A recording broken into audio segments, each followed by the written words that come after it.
ኢትዮጵያዊቷ ጻድቅ ሰማዕት ድንግል መነኮስ ነቢይ ሐዋርያ እናታችን ቅድስት ጸበለ ማርያም ጌታችን በደሃ ሰው ተመስሎ ቁራሽ እንጀራ የለመናት በኋላም በጀርባዋ እዘኝ ብሎ ያዘለችው ለዱር አራዊት ይልቁንም ደግሞ ለነብሮች የእግሯ ትቢያ እንደ ትኩስ ሥጋ የሆነላቸው ሲኖሩ የነበሩ እናታችን ቅድስት ጸበለ ማርያም ቆማ ስትጸልይ እንባዋ መሬቱን ያርሰው ነበር።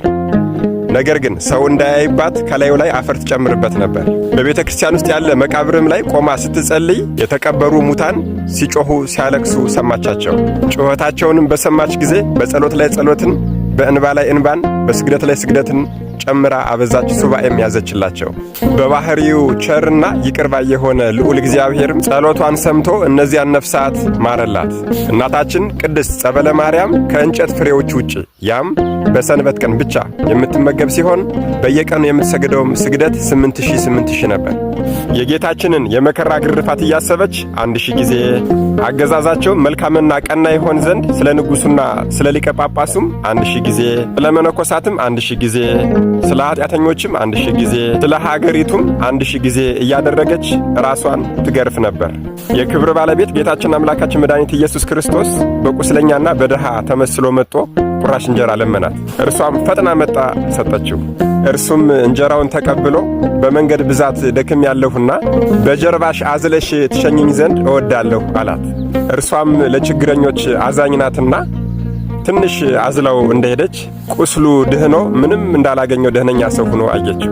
ያን ጊዜም ፊቱ እንደ ፀሐይ አበራ፣ ሁለመናው ተለወጠ። የክብር ባለቤት ጌታችንም ከጀርባዋ ወርዶ ከፊት ለፊቷ ቆመና የከበርሽ አገልጋዬ ጸበለ ማርያም ሆይ ምን እንዳደርግልሽ ትፈልጊያለሽ? አላት። እርሷም ከድንጋጤዋ የተነሳ እንደ በድን ሆና መሬት ላይ ወደቀች። ጌታም አበረታት፣ አጸናትና ልብሽ የፈቀደውን ለምኝኝ አላት። እርሷም አምላኬ ሆይ በፊትህ ሞገስን ካገኘውስ በሲኦል ያሉትን ነፍሶች በሙሉ ማርልኝ አለችው። በጣም ይገርማል። በዚህም ምክንያት በእርሱም ቸርነትና በእርሷ አማላጅነት በሲኦል ቁጥራቸው የማይታወቅ መድኃኔ ዓለም ብቻ የሚያውቃቸው ብዙ ነፍሳት ወጡ።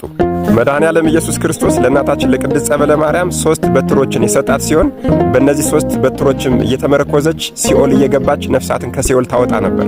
ሰማያውያን ቅዱሳንም በሙሉ በዚህ ሥራዋ የወይን ፍሬ፣ የበረከት ፍሬ፣ የገነት ፍሬ እያሉ ብዙ ስሞችን አወጡላት። እናታችን ቅድስት ጸበለ ማርያም የወደፊቱን ተንበያ ስለምትናገር ነቢይት እንላታለን። የሃይማኖትን ፍሬ እየዞረች ስለሰበከች ሐዋርያ እንላታለን። ማንም ሳያስገድዳት በፈቃዷ ራሷን ትገርፍ ስለነበረ ሰማዕት እንላታለን። ድንግል መነኩሲት ስለሆነችም ድንግል መነኮስ እንላታለን።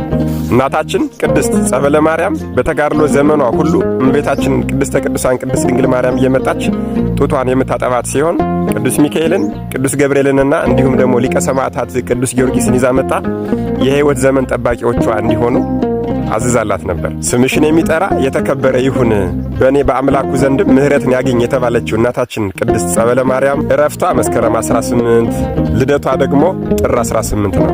አምላከ ቅዱሳን ከእናታችን ከቅድስት ጸበለ ማርያም ረድኤት፣ በረከት፣ ምልጃ አይንሳን፣ አሜን።